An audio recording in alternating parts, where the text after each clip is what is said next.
Alleluia, Alleluia, Alleluia,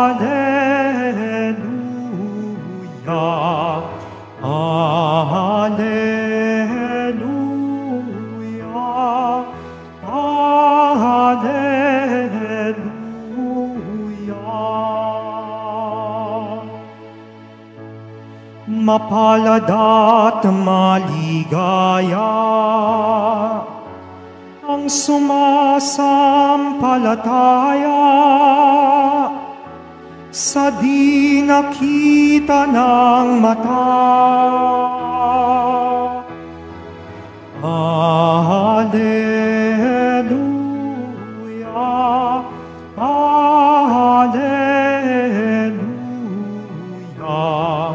Alleluia, Alleluia.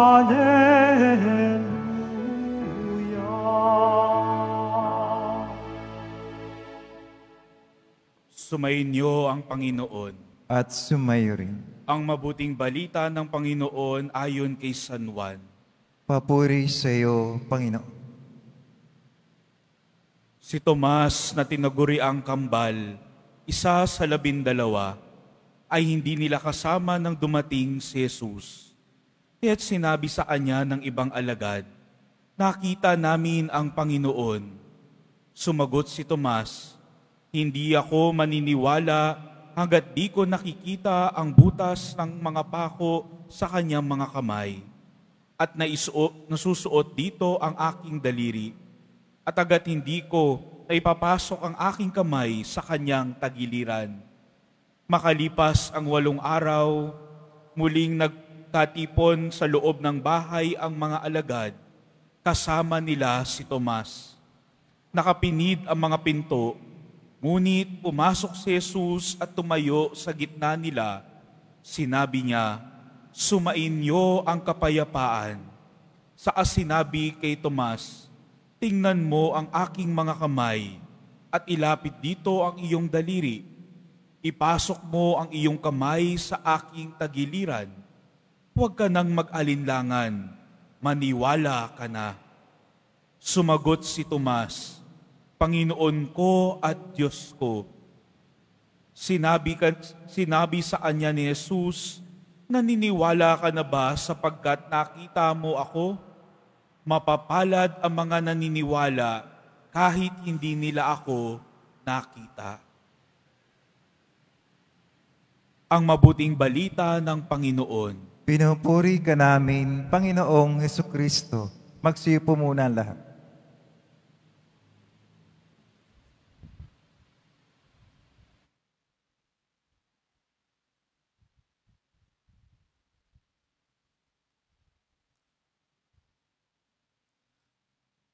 Nasaan po ang peklat niyo?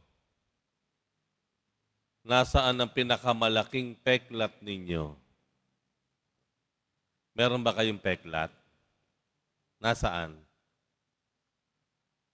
Tuhod, tagiliran, likod, balikat, sa braso. Nung ako po ay lumalaki bilang isang binata, minsan may ipinakita sa akin ng tatay ko. Itinaas niya yung paa niya, yung kanyang hita, at meron siyang ipinakita sa akin. Bilog-bilog. Ilang bilog-bilog yon doon sa kanyang paa.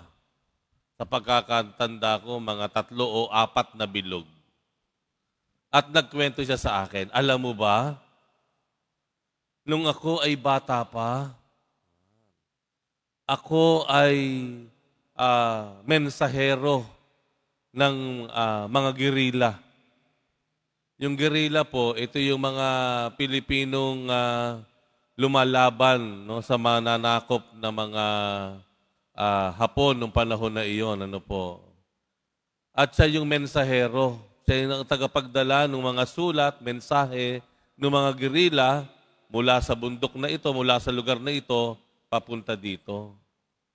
At ang sabi niya, minsan, nung may dala-dala akong mensahe, nakita ako ng mga Hapon at pinagbabaril ako. Sabi niya ganon. Tinamaan ako sa aking mga paa. Pero nabuhay ako. Nung marinig ko yan bilang isang binatilyo, naku talaga namang humanga ako sa tatay ko. Ang galing-galing ng tatay ko. Matapang ang tatay ko. Totoo nga naman, no? Nung bata-bata tayo, minsan nahihiya tayo sa peklat. May mga babae nga ayaw mag-short. Laging naka-long pants. No? Dahil ayaw makita yung peklat. Kahit ngayon, no? May mga ilan, pampaalis ng peklat. No? May sebo de macho pa yata dati, nung panahon na yon, ano? Pinapahiran, di ba? Pero alam po ninyo, minsan pagtanda mo, minsan yan pa ang nakakaakit, sabi nga nila. Sa mga lalaki na may mga peklat, yan daw ay nakakaakit sa mga babae. Ibig sabihin, aba, meron kang napagdaanan, meron kang napagtagumpayan, at nakaya mo ang sugat o ang buhay. Bakit ko nabanggit ito? Dahil sa Ebanghelyo, ang tanging naging patunay lamang o sapat na patunay para kay Apostol Tomas na paniwalaan na tunay na dumalaw si Jesus ng muling nabuhay ay yung hinahanap niyang peklat. Yung bang sugat dito sa tagiliran ni Jesus na pinagtusukan ng sibat, kasama na yung butas sa kamay at sa paa na pinagdaanan ng malalaking mga pako. Ang sabi niya, hanggat hindi ko nakikita iyon, ay hindi ako maniniwala, ang sabi niya. Kaya nung sumunod na linggo, at sa pagdalaw ni Jesus, naroroon na si Tomas. Ano sabi ng Panginoon sa kanya nung nagpakita sa mga alagad? O Tomas, nag-aalangan ka pa ba? Nagdududa ka pa? Ito ang butas sa aking kamay at paa. Ito ang aking tagiliran. Sige, ipasok mo pa ang kamay mo. Maniwala ka na, Tomas. Minsan po ang sugat at ang nalilikha nitong peklat ay hindi lang simbolo ng sakit sa pisikal. No? Sakit sa katawan. Kumbaga, hindi lang ito nagpapaalala nung sakit na naramdaman natin sa katawan. Minsan po yung peklat nagpapaalala sa atin ng pangit at masakit na nakaraan o alaala.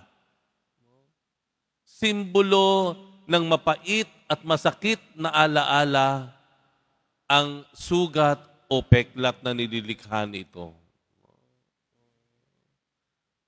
Mahirap minsang mag-move on kahit tuyo na yung sugat mo o tuyo na yung peklat mo, kahit nawawala na wala na yung peklat mo, pero ang hindi mawala-wala, yung mga karanasan, sandali na naaalala mo na ikaw ay iniwan, ikaw ay niloko, ikaw ay sinaktan, hindi ka nirespeto, ikaw ay pinabayaan, ikaw ay inabuso, pinagsamantalahan.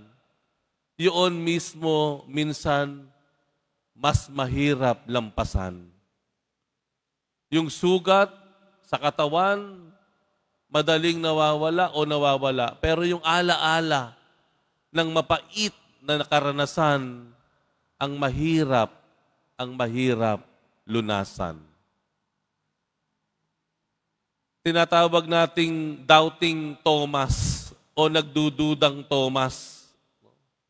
Pero kung titingnan po natin, hindi siya dahil sa pangalawang pagharap niya kay Jesus at siya ay naniwala na, siguro hindi makatarungan na lagi na lamang doubting Thomas yung ating pagkakakilala kay Tomas.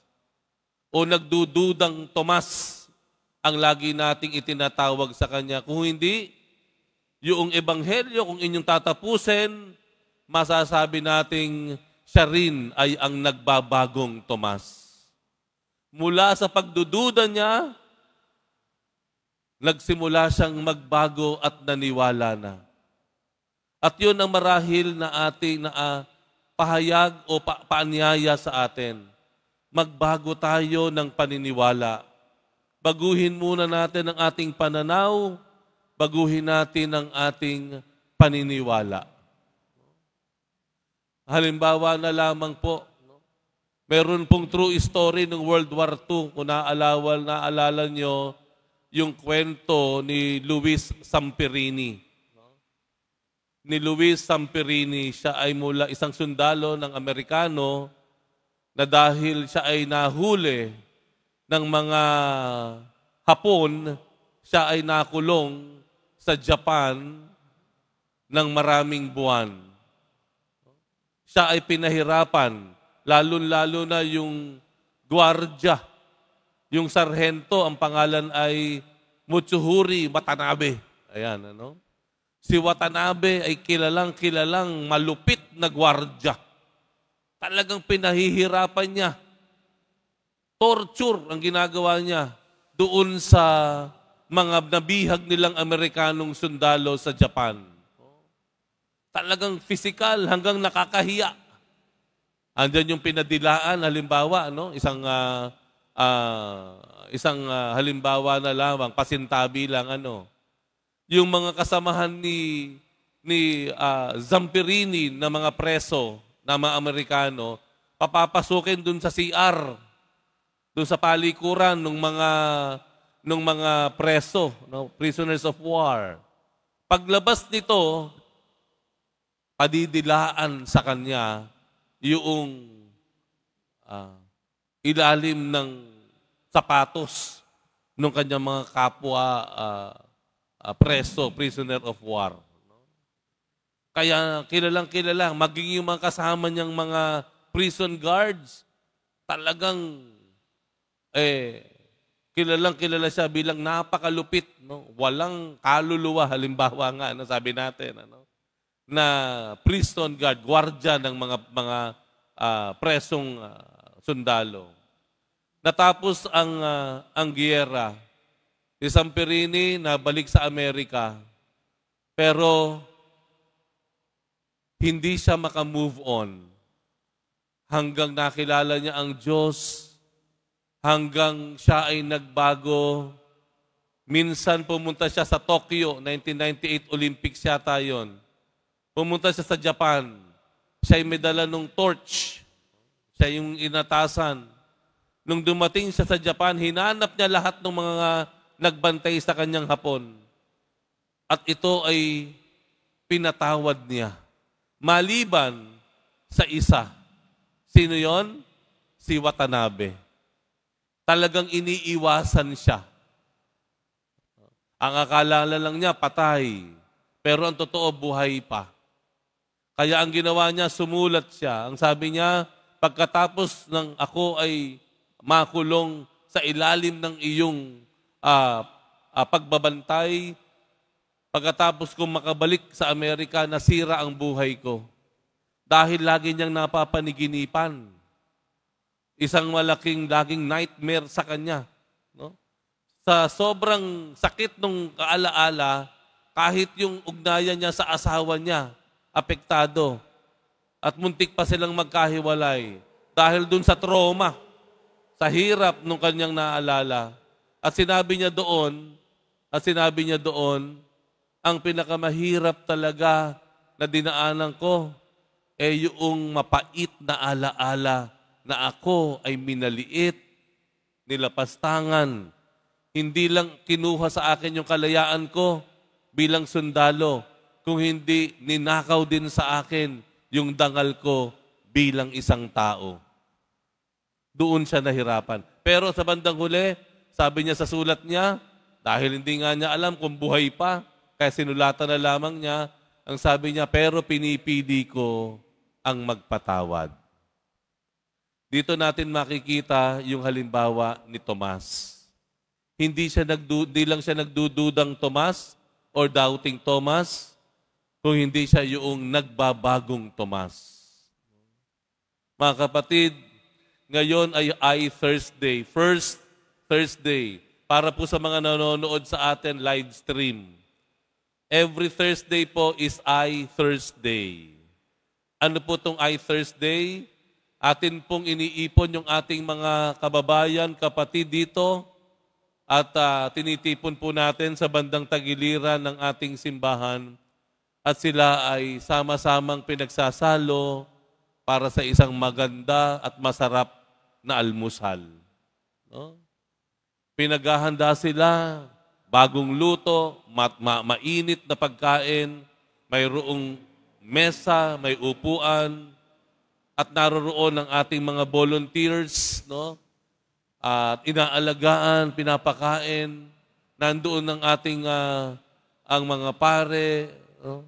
At ang mga ibang volunteers nagbibigay ng katekismo. Para saan ba itong program na ito? Hindi lang para pakainin at lagyan ng laman ang sikmura ng ating mga kababayan na nangangailangan. Kung hindi, ipadama sa kanila ang dangal at halaga nila. Dahil minsan ang mas mahirap lampasan hindi yung walang laman ang sikmura o hindi yung gutom, kung hindi yung nawawalan ng pagpapahalaga sa sarili. Nawawalan ng pagtingin sa sarili. Pagpapahalaga, pagmamahal, nawawala yung dangal sa sarili. At yun ang ibinabalik ng Thursday. Hindi lang pakainin, kung hindi maramdaman natin, mahalaga ako. Baguhin natin, no? Paanyaya sa atin, baguhin natin yung ating pananaw sa sarili. Hindi lang tayo laging masasabing biktima. Kung hindi tayo ay mga biktima na bumabangon, tumatayo. Hindi lang tayo sugatan. Kung hindi tayo ay mga gumaling at mas naging matapang. Hindi lang tayo ninakawan ng oportunidad, no? Sa buhay, kung hindi tayo ay mga nagsusumikap, no? Na umunlad ang buhay. Bagong pananaw, pagbabago ng sarili. Kaya po, mga kapatid, ang marahil hamon sa atin ni Tomas, Apostol Tomas ngayon, ay hindi lamang magpaalala sa ating pagdududa o sugat o hirap, kung hindi pinapaalala sa atin ng Diyos ang ating pagbabago, pagbangon, at pag-unlad ng ating sarili. Ibinabalik at pinapaalala ang halaga at dangal ng ating sarili, ng ating buhay.